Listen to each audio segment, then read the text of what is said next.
and welcome to the Ellie Talks podcast, the first one of the year 2025. And today I have a very special guest with me, Inge Nuyens, who is CEO of Dox Interior. Hello, Inge. Hello. Welcome in the new year. Thank you for asking me. And all the best for 2025. Yes. Really. Before we dive into what you do with Dox, I would like to zoom in on you as a person, because it's always nice to get to know the person behind the company. So who is Inge Nuyens? Can you tell me a little bit who you are? It's always very strange to talk about yourself. But in the preparation, you asked me how would people describe you. Yeah. So maybe I must try to get that view. Mm-hmm. I think people would describe me as very passionate about. That was also my impression when we talked. Yeah. I know you said that so much, but I think it is, and I think that's not a lie. I'm a very passionate person about my our company and about our business and about what we do. Many people would say that in Flemish they say een hoek af. Mm-hmm. So I'm a little bit abnormal, but I'm not dangerous. I think You're it's a little bit crazy. A little bit crazy, yeah. But I think you need to have that kind of, quirky side. The quirky side to be creative and to be an entrepreneur, but to always go ahead and to continue in your vision and not to be afraid to have a vision and to put that into reality. I think that's a very important point. Yeah. And I'm also very much a family person, for my own family, but also for my company family. I think that for me it's very important. So the people, but really our own family and also the family company. Yeah. So I call my people in the company my company family. Yeah. And I think we are all very close and for me, that's very important. Okay. Yeah. Like you said, you have a clear vision, you have a clear ambition with Dox. Can you maybe explain what experiences or events that happened helped shape the direction you've taken with Dox or with your life? I think that's a very, very difficult question, because sometimes we talk a lot of that with our team also, because a lot of people say like, this was my intuition. But I clearly believe that intuition is in fact a very deeply documented sense of spontaneity that you get. So I think I am very determined by the history of our company, which I'm very proud of, because we're almost 200 years old. And I think to me, the Dox vintage, the models of so many years ago, the passion of my grandfather, who I never knew personally, but who is always somehow in the company. I think for me it was very important. My degree is also in history, so for me the contextual part is very important. Mm-hmm. But I think the history of the company has always influenced me, and also we lived on the company campus, so I spent my youth there, running around in the factory. I've been working in the factory from, I think, 12 on, doing whatever, because I really like to work with the wood and with the products and with the... So I think that literally shaped me. I always had this kind of sticks of wood in my hands, because I was always working with the wood. So wood has determined a lot of what I have. I always also have the Schreiner's disease, which is sinusitis. Yeah. So I have that from a very young age, because I was always working with wood. So wood determines you. I have wood in my. I think I have it in my brain. So for me it's very important, because it's the creation. I saw the trees when I was small. I saw the beautiful trees lying in the stock space, and then I saw how our people made things out of it. Yeah. And for me that has really shaped a lot of things. Yeah. Also the round shapes of things, of art, of history. I'm a big fan of Egyptian art, of Roman art, of everything that's rounded shapes. I always had that from very young time. I can't explain that, but maybe it's because you say there is een hoekje af, but you like the round shapes. It's a bit of a contradiction. I'm round myself, so I'm very at ease with rounded things. Yes, they're very human also, I think. So yeah, I think Easy that's on the it. eye also. And I was very young when I said to my father, I'm going to go into the factory. I didn't say I'm going to take the business because we also had a shop. I always said I'm going to go in the factory. Yeah, And he kept saying it's not for girls. You know? that It's was many old years days. ago. Yeah, It's many years the ago. old He said, days. maybe first you have to go study. And then I was at university and I called home with coins in the machine. So that's how old I am. And the first question I always said was, how's the factory? Because to me, the making of stuff is so amazing. Yeah, it's It's what in you me. do. It's Yeah, in me. it's in Whatever you. would happen with the company, the last thing I would hold on to would always be the factory, the making, the maneuver, Yeah, the manufacturing of the yeah, products. yeah. For me, it's very important. So let's talk about that company you're CEO of. So it's called Dox Interiors. Where does the name Dox comes from? Dox is our family Your name. family name. So for us, it's always very simple. yeah, Dox is who we are. yeah, And the Dox mentality is who our people are. So Dox keeps being the best thing we can call ourselves. yeah, And of course, every generation adds something to it. We have Dox projects and Dox solutions and the Dox originals. But Dox is always, it's our The roots. core, It's yeah. who we are. Okay. And also the word Dox, it's very funny because when in Flanders you say we are Dox, people always write it the wrong way. They think about the movers. And they Oh. always say, are you the Dox movers? And we are not. No. No, we are Dox. We are DOX, which is quite simple. Yeah, it's the simplest way to But write it's who we are. It's simple. Okay. We say what we do what we say. This is who we are. Yeah. So we don't need more than the name. Yeah. And we are in the process of rebranding in this moment. And whatever exercise you do around branding or whatever, we keep coming back to who we are, Dox. Yeah. So my mother was a Dox. Okay. Yes. My Okay. grandfather, my great-grandfather. It's on the mother side, Yeah, the family. Okay. And if you had to pitch Dox Interiors to someone who doesn't know it, maybe there are people who don't know Dox. Still, we are discovered every day, which is nice. Yeah. How would you describe your company? I would In a say very short. in a very short way, way. elevator pitch, but Yeah, a small elevator one. pitch. One- Yeah. One niveau. Yes. Yeah. One level. I think I would say we shape your content. We translate who you are into a fitting interior concept, and we do it with our own methods. We have a content method, and we do it with our own furniture, with our Dox originals. Yeah. So I think that is the most important thing. And what is essential for us is that we really try to make it your space, not a clone of what we would like you to see, not our brand in the front. When people come into their own interior for their projects, they will feel who they are. And that is a very, very special skill we have. You talked about the Dox Originals. Yeah. Can you elaborate on that? The Dox What do you Originals mean? are the furniture that we design ourselves and we make them ourselves. Because we also have partners. If you work in big projects like we do, you do need very good, solid partners, and we do have them. They're all Western European partners, but they're very good, mostly family companies like ours, so we understand each other very well. But the Dox Originals, these are the things that my grandfather designed, my father designed, and that I design. And the rule is, in fact, that if we say something in the market is missing, and our clients expressively keep telling us that something is needed, then we will design something. We are not design design The throwers. push it. We don't design just to make every year new collections. We design what we think What's that our needed. clients need and that other partners in the market don't make.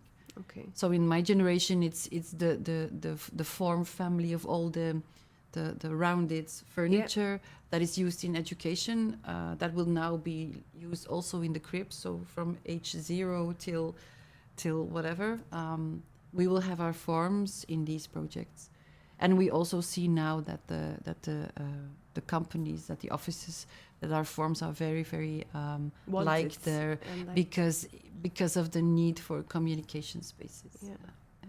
And the first design is called the mother table? The moedertafel, yeah. The mother table. Yeah. Tafel. That's the very first one. It has become iconic, I might it say. is. Yeah. And why is it so innovative, you think?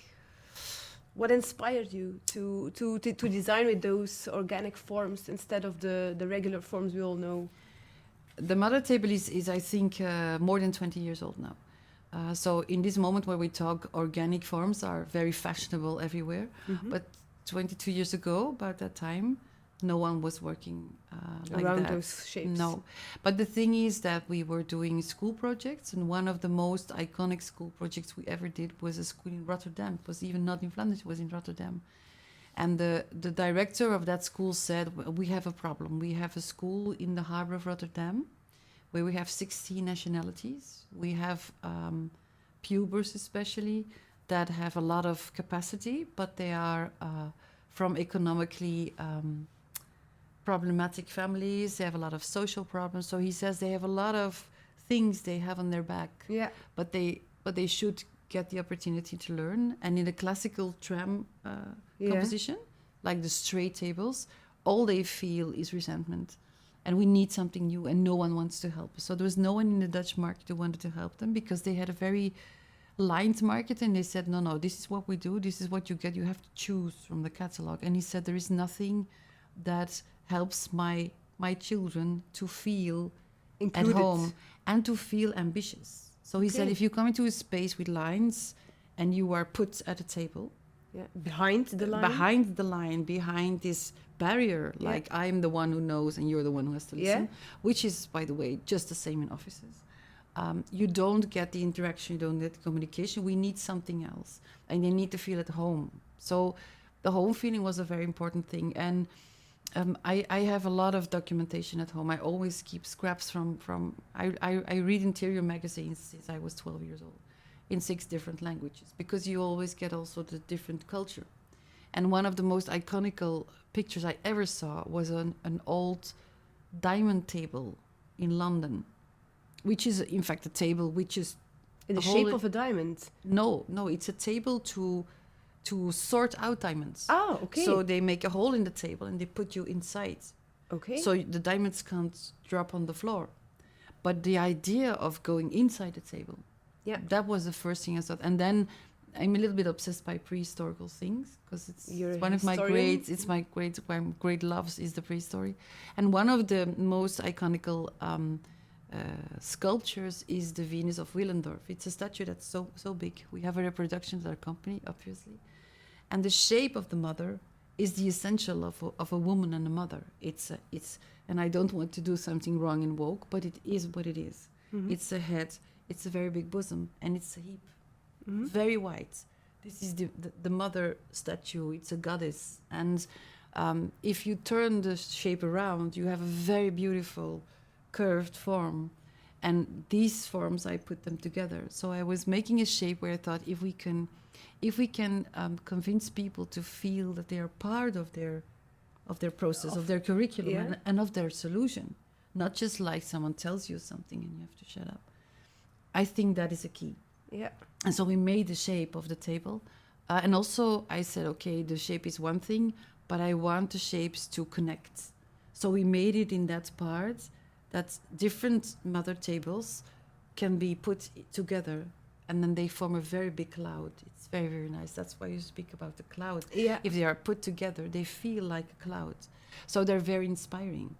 And I made it for the students in Rotterdam, but the form sort of got on track and got a life, and people of kindergarten said we want to have that for the small children, and people in other and the table got a life from itself. It was very nice to very see. Positive feedback. Yes, and the next feedback of the clients was, we see that you make new things. Okay, we're going to give you our problems, you have to solve it.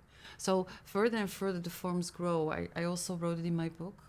That's the reason I wrote the book. I'm not a book writer, but it's always the public and the clients who say we need that, and can you think about that, and sort of because of that we started attracting people who were thinking differently about education, about office, about working together, about communication, and it all started from there.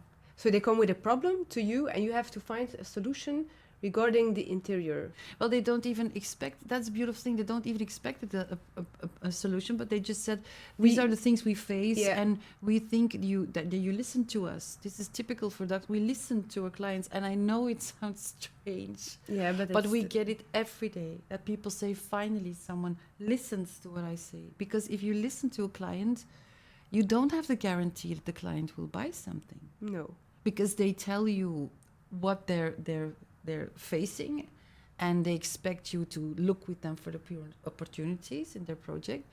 But maybe at the end of their story, you say, okay, what you need is not what we have. That's the risk you take. But if you really listen to your clients, and you are interested in your business, as we are, we love schools and we love office interiors because this is who we are, then you grow into this process. It's very difficult to explain, but it's what happened. Yeah. And so from one form came another. And I got a phone call one day from a director of a school who was angry at me. And she said, I bought your mother tables for the canteen of the children. And then afterwards, after the noon, after the break, they have to go back to these straight lines in the class. They don't How want can to. you live with that? Yeah. I said, what do you mean? She said, how can you live with that? And so that was what happened. People said, now we expect you to go further, do this for us, do this for the children. And in the end, the children are our clients. Yeah. In the schools, but also in the In offices. companies. We say the child in you is what we are going to protect, because we're going to protect the human side of the things. Yeah. So that is what we do. Okay. Very interesting. A very different approach to interior design than what we normally I know. know. Yeah. Yeah. When we talk about your organic forms, you're innovative, you're a pioneer in your branch, I would say. But we notice that when we think about sustainability, circularity, that's certainly in interior design, interior textiles, sometimes a very big challenge. What is your vision on it? The thing is that sustainability is I'm very glad that everyone is now working on it, but we have a sustainable DNA. Yeah. That means that at Dox we have been working generation on generation.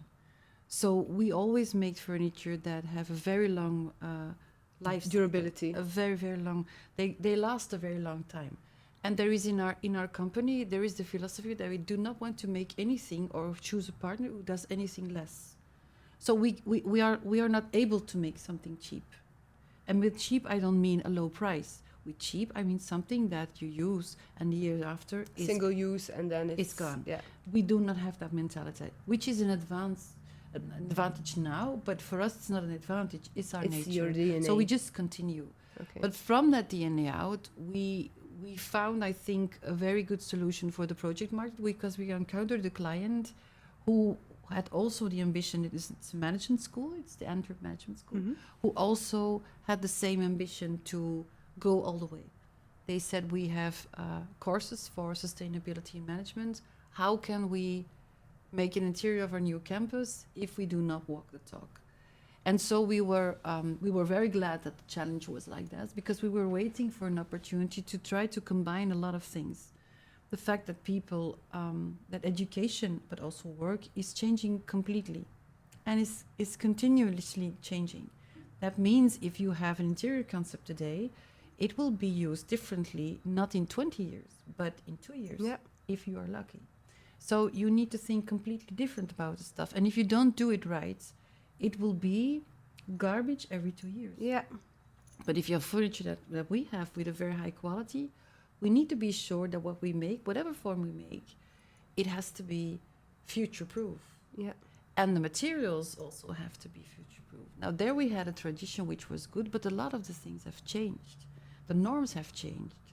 Some of the varnishes we use that are very good to last over 100 years, we are not supposed to use them anymore. Yeah.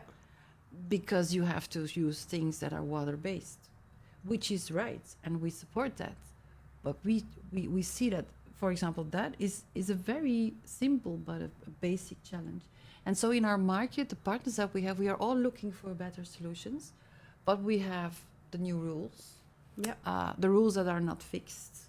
A lot in one time. A lot in one time, but the norms that are added are not fixed yet. No. Then you have the reporting. You have so many things that you have to take into account. And the thing we saw the most, because we've been talking about this, is that the market keeps being linear. Yeah. So we see that in the project market, in schools and also in offices. I think we are one of the first who really, I mean, not just as a greenwash, we really do things circular. Yeah. So our circular formula that we have developed for schools and for offices is really a circular commitment.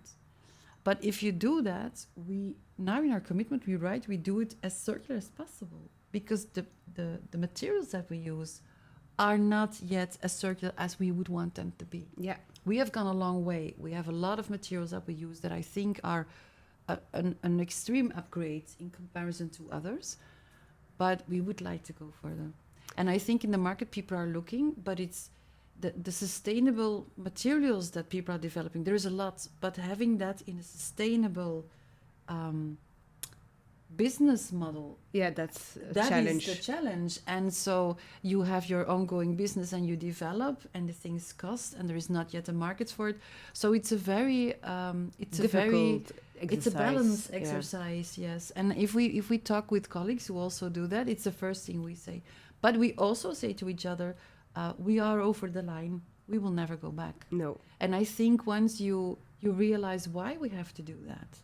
So it's not a question, but we have a big responsibility because every day we make interiors for schools. So we are very conscious of the fact that people live in our environments. Yeah. When they're outside their houses, children live their educational life, their curriculum in our environments that we make. So it is really what they call the third teacher. So we have to try to make it that way that they can even use the furniture that they use as an example of how can we live as sustainable possible. So I think we put ourselves a very high standard as a standard, but we like to do that.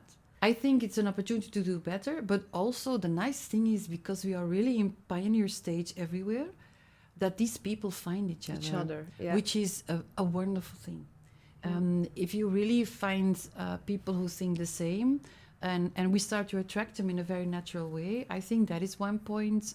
Also governmental people who have to make their procurements. The procurements and the descriptions, they are changing now. It's very difficult because if they're not skilled enough, they always fall for greenwashing, which is happening all of the time. Yeah. But we have to look beyond that, and we have to try to make people conscious of that. But we just got an subsidiary dossier for a big city in Flanders. I cannot say more, where we really have partnered with 3 parties, and we say, okay, what can we do with the furniture that is in the schools? How can we work with that? How can we?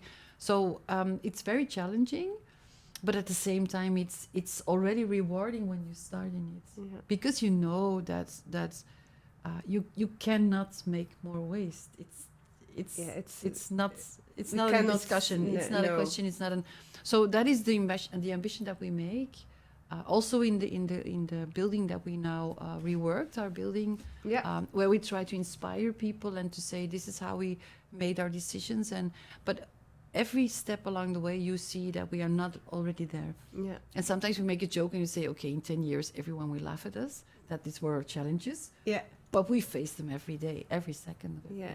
Okay. Yeah. And you say it's very important in sustainability, circularity, to have those partners, those connections. I believe Ellie did some kind of challenge for you guys. We mapped the... It's more than that. We started at Ellie because we were looking for partners. And I was at Antwerp Management School, and I heard Julie in one of her talks. And I asked her afterwards, I want to talk with you. And I told her about the challenges we had and what we were looking for. And she suggested your network. So we were very surprised that this was actually already there. Because the thing is, it's very difficult to just look for a partner without blowing your cover. Yeah, the problem is really that it's also an advantage in the market, in the future market especially. But people who are more into greenwashing and who are more in imitation markets, and they really do it the other way. And so it's very important that you to find those partners with the same vision and with the same vision, but within an environment of discretion. I think that is your advantage. You have network, you have the connections, you have the knowledge. But the question with Ellie is safe. Yeah. And for me that was very important, because I knew that you were looking for something for us, and it's our job to judge. But I think that is very important. And in Flanders, there are a lot of companies who are very, very good at what they're doing. Yeah. And they're so good in their speciality that, in fact, they discover the new ideas. Yeah. By working on their fibers, by working on their wood products, by working on the massive wood, on the essence of the material, they will discover ideas. They don't have the time to develop them. So if you can connect these people and the ideas can connect, then you have an accelerator, and then you can choose. You do it or you don't. But I think there is the key. And the power of a network and so I think Julie was very clever, obviously, yeah. to find this network. And okay, it's a paying network, but the importance of it. Yeah. You have to also measure your own time, you know, to find these people that you don't have the time to find these people. Not everyone has the time to do that. Yeah. Because developing things and working in a more sustainable way at this moment is a very intensive affair. It's in a pioneer stage, like you say, and that's very intensive. But we like that. Yeah. We like it. I can't hide that. We you really can't hide it. No. We really enjoy it. Like, you know, and it's very contagious because our team, our salespeople, our interior architects, our technical team, even people in the office, they always detect things and come with ideas, and I saw this and I did that, and can we do this and can we do that? So it's very contagious. Yeah, it's nice. Because it gives a lot of energy also. Positive vibe. Yeah. Because in fact you have the idea, and maybe it's false, but I don't think it's really false. You have the idea that you're really trying to contribute something for the future, for the children of the people who work at our place, for our own children, for our grandchildren. I think it's very important that we don't have to tell them in 10 years we didn't try. We were so busy earning money that we didn't consider we went all the way that we didn't want to think about a solution that could be more important in the long term. Yeah. But I think you need a long-term philosophy to do it. And I have a lot of contacts with people in professional organizations, a lot of fascinating people who are much better business people than I would ever be. But I can see really that is the challenge. If you are focused on your gain and then you have to find the balance between the two. Yeah. That's difficult. I guess. Because it's a cost. Yeah, it's a cost. It's not today. It's a gain in your heart, but today it's more a cost than gain. So you also have to believe in that, and you have to be very stubborn, which is what I am. So you have to be stubborn. Yeah. I think stubbornness for smaller companies. Yeah. I think we need it. Because if you're not stubborn in what you feel and what you think, you won't achieve what you want. No, and very, very quickly you will be sucked up in the daily reality of the business of having those clients and going for the contract. But I think a lot of companies would tell me, like, you must be more focused on your quarterly results. Where I think, I would like to do that, and I would like to develop that. So I have a very good team that guards the fort. Very good. And so we are making very nice progresses, but we still are a family company of 25. We're not a world company. No. So it doesn't have to be. It's where I would never want that. But it's what you. I want to have a good, steady boat, but I want control of my boat. Yeah. And if we change course, we change course. But it's under your control. Yeah, but also with our team, you know, we have a super good team, and I always tell them we went from a very small boat to a better boat, a more steady boat, and we have a team. Everyone is in a good position. We can go into the regatta, we can go into the bigger seas. That's what we do. But we want to keep the strength and the advantage to be able to change course if it's possible. And how do you find those right people to fit your team? It's also a challenging part, I think, of entrepreneurship. Yeah, it is, and everyone is having these challenges, but I think the fact that we are missing this corner has helped us a lot, because we didn't hide it. You know? We don't go to a platform and say like we are this. Yeah, we say, listen, we miss a corner, but we work hard, but we have a lot of fun, and we have a vision. and we look for people who want to join us. And it's not easy, because you need people who are also Skilled and who... determined, Yeah. but who also want to build something up. We have a lot of people in our company who worked in big companies, Yeah. and who said my job was going from A1 to A3, and I was very well paid, and I had a good office, but I was just going from A1 to A3, and that was it. and that was it. And I want to challenge, and we do not pay the wages of these big companies. We pay good wages, but not the, you know. No. And we are not the Informatica business or whatever. So, but what I think we do is we have a lot of added value. We have our values of our company. We have a team that's working very good together. We guard that very much. Yeah. I mean, our management team is busy every day with seeing that people fit, that they can work together, that they are facilitated. I think we take care of our people very, very well. Yeah. And we have a very good atmosphere. We have a company family. And I think that is what a lot of people are looking for. Inspiration also, I think. Yeah. Yeah. And now, since 4 or 5 years, I mean, the youngest is not yet left school. So I think she's 22. Yeah. And the eldest is 64. And yeah, nice combination. And we have a lot of generations. Fun. Yeah, in this time you can say we have 3 generations, but they inspire each other. Yeah. And they work together. So it's not always easy, but we try to find the balance for everyone. Yeah. Nice. But it takes a lot of our time. Yeah. I think it takes a lot of our time. We do not have an HR person in the house. We used to, but we chose not to do it anymore, because the technical HR, we can give it to our people. But we have, from the management team, we have 3 persons who are always available for our team. For the team. If there's a question, and they know we are available, and that they can ask the things. And flexibility also. That's also maybe... Our people need flexibility, because if you are a limited team and you're a growing company, we do ask something of them. Mm-hmm. But these are people who thrive on that. Yeah. We have been working. We have a new major contract, which is amazing. So our people have been working now the last 2 weeks, as they would work in June, which is absolute top season. But they love it. They are so. We're so proud. You know, we are proud together. And when you do projects and interiors, you cannot do anything on your own. No, it's always... So it's the flow in your team is very important. But yeah, I think now we are in this. We looked for people the last years was not simple, but now we have a kind of energy in our team that people feel. And we also ask it when we look for someone. We say, listen, this is the team the you profile, can expect. yeah. And we are very, we always say we look for Doxkus.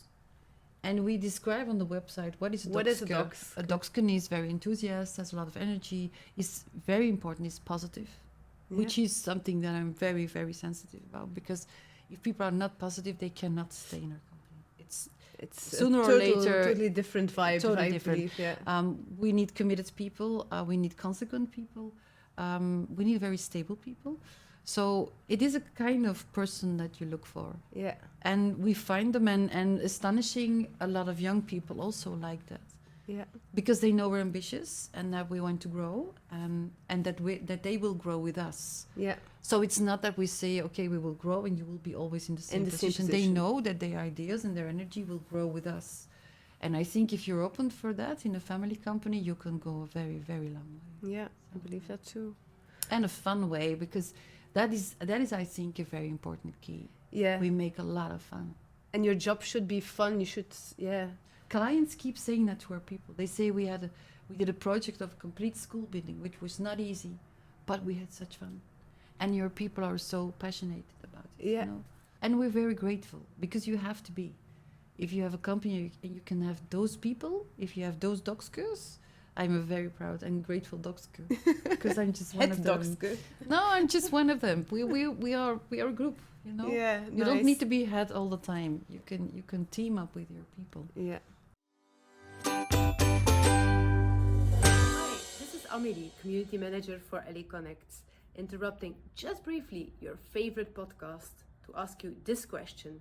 Are you ready to make sustainability a priority? Are you ready to take concrete actions? Ellie.Connect offers you the network, the tools and the content to help you achieve just that. Go to Ellie.Connect.com and register today. But first, enjoy the rest of the episodes.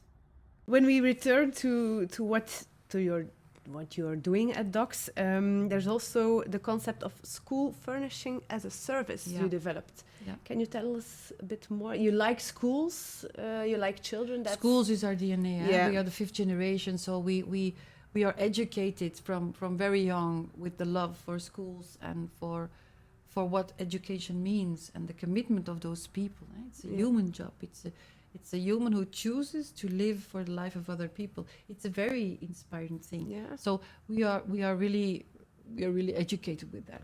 And why didn't you choose education then as your job? Because I was convinced I wouldn't be a good teacher. Okay. Yeah.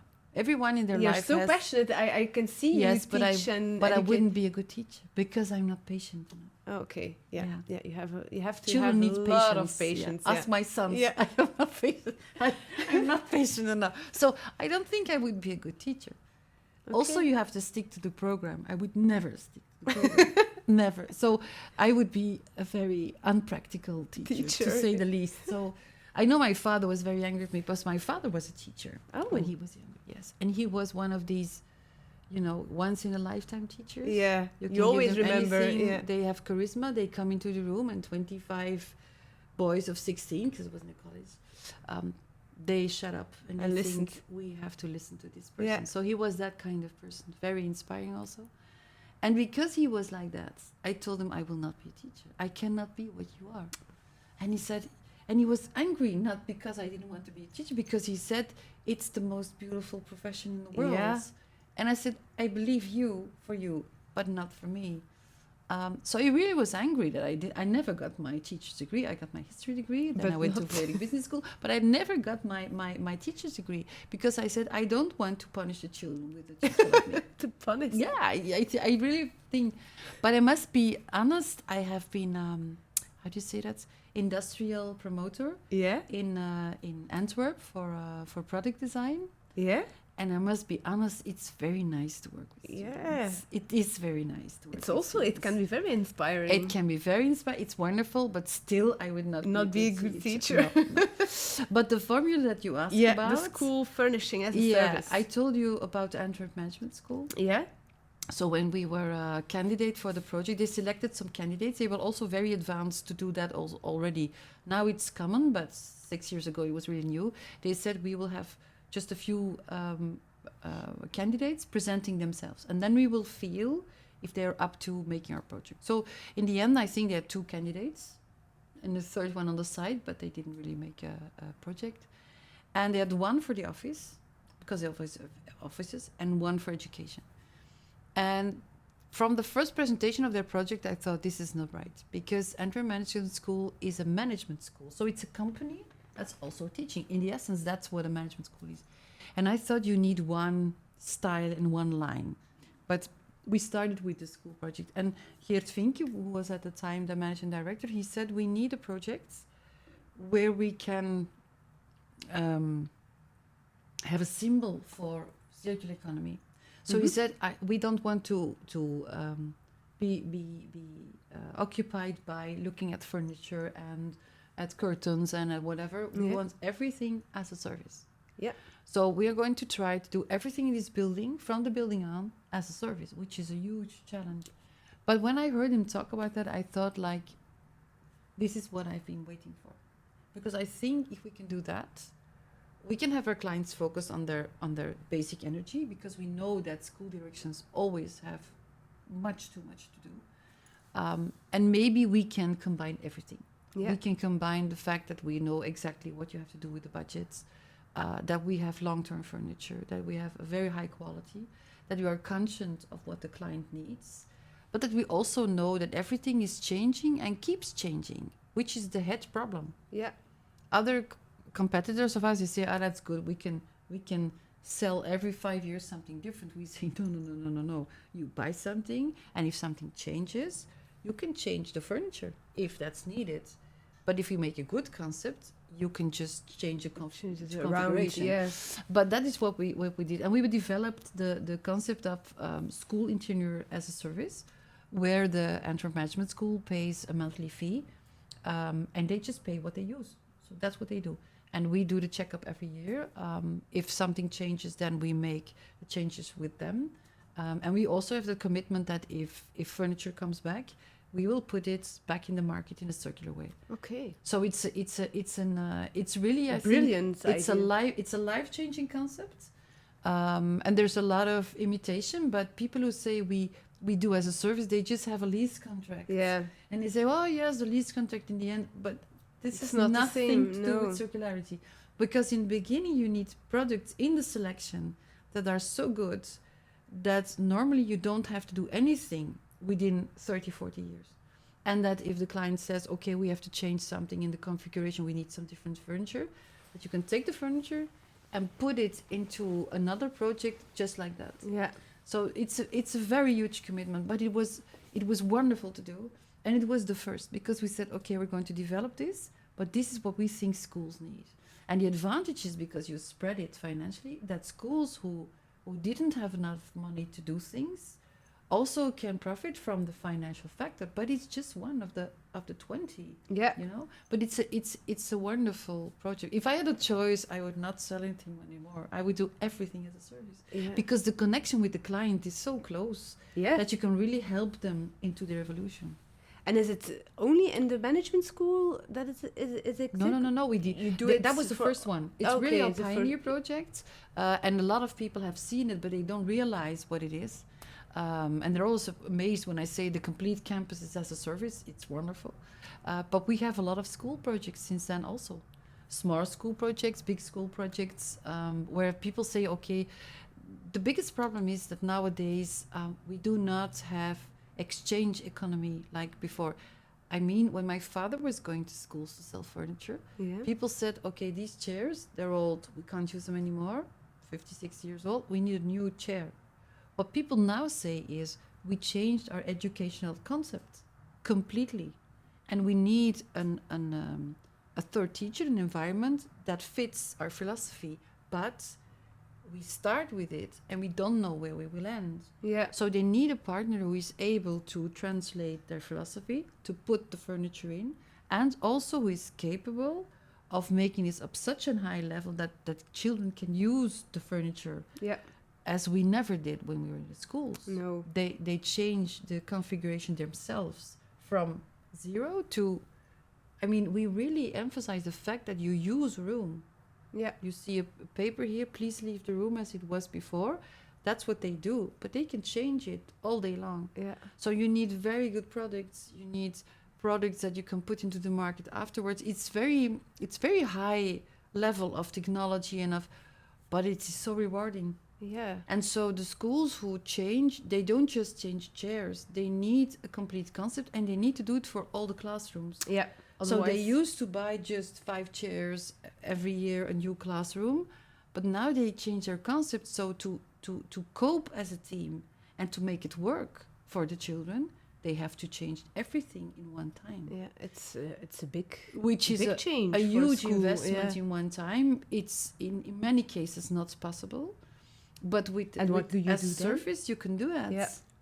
Because we slice it up in monthly in a monthly sum, and we just ask the client. It's very easy. We ask the client what is possible. What is possible for? Just tell us, because we always also you look at what is in the room, what you have. Also with companies, we say, what do you have that you can reuse, and we start from that. But you can't throw away things. We've been working on Brussels Airport Company a few years ago. We made the complete inventory for them before they changed to their completely new building. So we do a lot of this work, sometimes without people knowing that we are the party that does it, but we do a lot of that work to help them to reconvert. Yeah. And I think it's the key, because then you can focus on, then you say, okay, if you can reuse the cabinets and we can refurbish some things, then we can add a good quality new form. We can add a mother table. We can add a mother table in beautiful wood, because the budget is concentrated on lesser things, but better things. Yeah. You don't need to get out a good chair and get back one in. You don't need that. No. But also sometimes they need to have everything, because there has been, I think, 17 or 20 years now, there has been an underinvestment in schools and in some companies also. So people need to convert, but there's a lot of work. Yeah, but it's clear that sustainability, circularity is in your vision, DNA. It's such... The people who work It's the at way our you company, work. our salespeople, they always amaze clients because they ask them questions, and then And they are... before or after them, someone comes in and says, "How many chairs do you want?" So Yeah. we always laugh at it, but we say we don't sell chair legs. We're not furniture inside pushers, you know? Yeah. Push in as much as you can, close the door and run away. Yeah. We want to come back the year after and say, "Did you like it? Are the children happy? Does it work?" Because when people change their ways of working, and be it an office or a school, the point zero where you put in the new furniture, it's very nice to look at, but it starts living. Yeah. They start living inside, and a lot of the teams just know who they are and find their position after 2-3 years, and then they know about how will we do that in the future, and what works and what doesn't work for me, and how will we do that in the team. And I think as a good partner, you need to be conscious of the fact that things are always moving. Yeah. Pantarei, they always say. Yeah. Yeah? The Greek, everything is evolving, but it always goes faster and faster. And so you need to... Something that can evolve We with need it. to calm the client and to say, take this starting point, and we will go the way together. Yeah. Because otherwise you are also cramped when you Yeah. invest. And what is the cramp of an investor? We will buy cheap stuff, and then we haven't wasted. But it's the other way around. No. Sometimes I'd say to a client, just throw the money into a dustbin. It's a lot of less energy. Yeah. Or I say, client, you have to wait a year or 2 years. You're not ready. It's okay, we're not ready. We'll do an experiment. Yeah. Let's do an experiment and see what it takes. And let's wait and don't do anything over hasted, because you need time to Yeah. change. And it's what they never get. They never get time to change. To change. So, and is that the way you encounter the challenge of these challenging economic times we live in? There is a Buddha in our family that says, when the times are bad, we are always flourishing. Because we never panic. There are always challenges, but I think there are also many opportunities. But I work every day with schools, with people who work on children, who give the best of them to have a child go into the best self-development possible. Mm-hmm. And there's only one solution to our problems, that we educate people. And that educated people, whoever they are, from whatever background they are, bring their ideas together and say, we will make a new future. And what doesn't work today will have to change tomorrow. Yeah. But that's not a problem, that's a chance. We never had this kind of educational environments before. No. If we want to, we can have a specialist online talking to us about a problem that we had to look for ages in another generation. Now, if we can look on the internet, we have connections, we have so many tools to combine our forces to make solutions. Only in global politics, that's not what people are doing. No. They're working on their own profits. That's not what I'm talking about. The chances we have are in education and in working together on the future, and in having a younger generation that is much more free in speech, and who have ideas, and who are very disruptive in thinking. Yeah. But if we take their disruption and we do something, the future is very bright. Mm-hmm.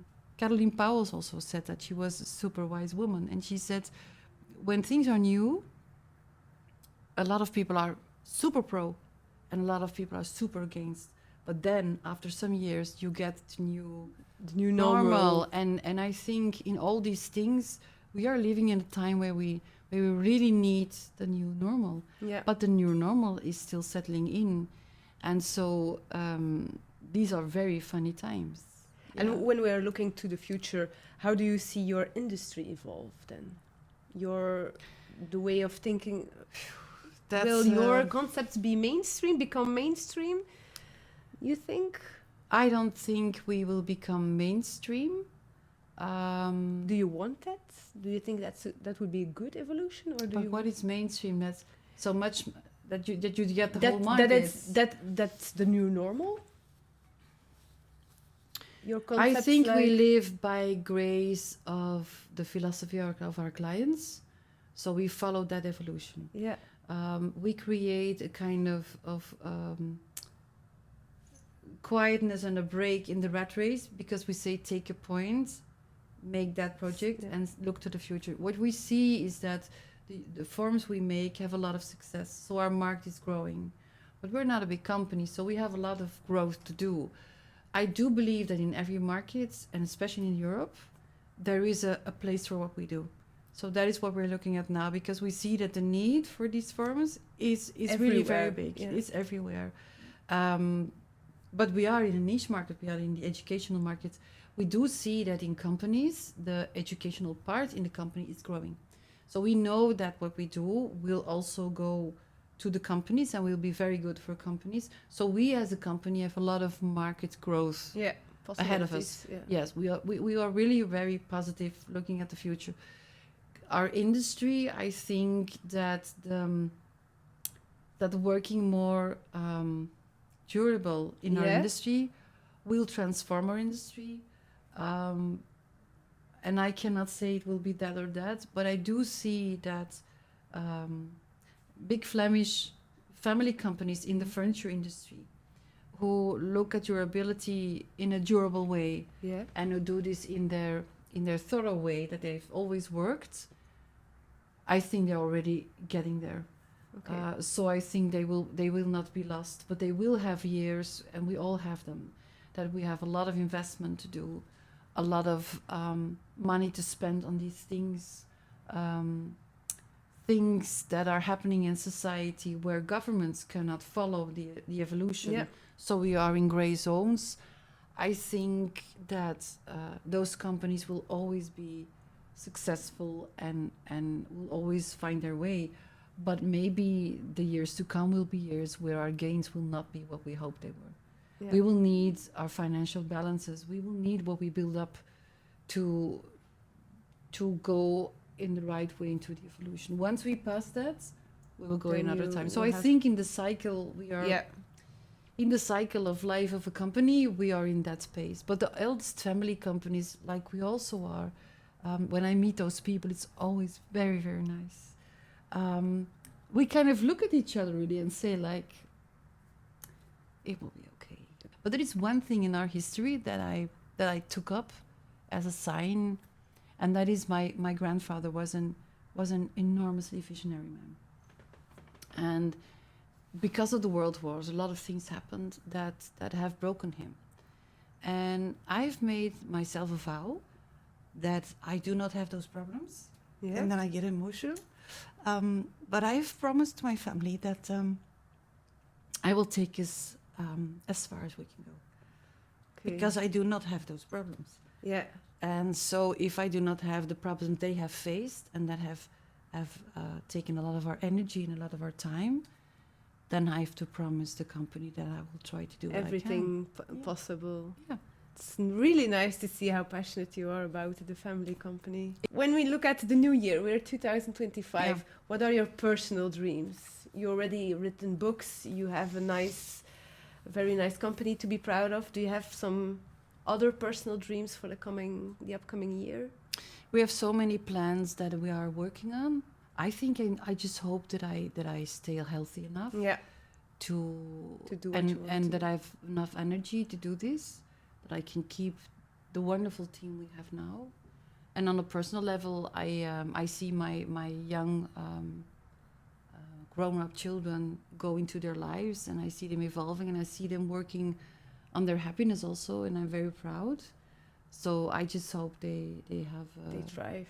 They thrive, and they can go on like they do now. Okay. So I'm a very lucky woman to have what I have. So I face the next year with a lot of energy and but with the same ambition. A lot of prospects. Yes. So it's not the very highest and newest ambitions, because we have a lot of them. Yeah. There is a lot on the table. So if we can make these steps, I think we have a wonderful future. Nice. Yeah. And finally, if you had 1 minute to share a message with our audience, what would you like to tell them? A call of action, I don't know. I would say stick to your intuition, because intuition is always that's a big much one more for than an you, educated intuition, guess. Yeah, because it's a documented guess. And if you have an idea, stick to your idea. Be stubborn, and don't let anyone tell you what it is. My father always said, "Go against the crowd. Go against it." If your idea goes against the complete crowd, which is what happened to us so many years ago, people laughed at us. They said, "You're crazy. You finally lost it now. A table without the corners, not a table, whatever." If you have an idea and you think this is it, stick to it and try to convince other people. But if you can't, just try it out. Because a lot of ideas have dried out because people are afraid, like not only afraid, sometimes jealous or afraid of they're going to have success. I mean, electric cars, we're all driving them now. The idea is more than 100 years old. That is a very, very symbolical thought to me. Everything that we're using nowadays was sometimes an idea that someone was discouraged to do. Yeah. And be stubborn, be positively stubborn, and laugh. Please laugh a lot. Yeah. If you don't laugh, it's not worth it. It's so important. It's much better than any pill you can take or whatever. If you laugh also in your team, in your company, dare to do that. Don't feel ridiculous. Just do it. Because the energy that you have afterwards is amazing. Yeah. That was not 1 minute. No, but that was not 1 minute. It was not a problem. Sorry. I really want to thank you for your insights, for your life lessons. Not too much, I hope. Yeah, it was very interesting, inspiring also. Don't want to be a boring granny. No, you're not far from it. Thank you for this nice podcast, the first of the new year. And thank you, listeners, to listen or to watch us. I hope to see or hear you back in the new year for another inspiring podcast. Thank you. If you are a fan of the Ellie.Talks podcast, make sure to give us a like or leave a positive review. And remember, there's plenty more inspiring content on your favorite podcast platforms like Spotify or YouTube. We hope to see you there.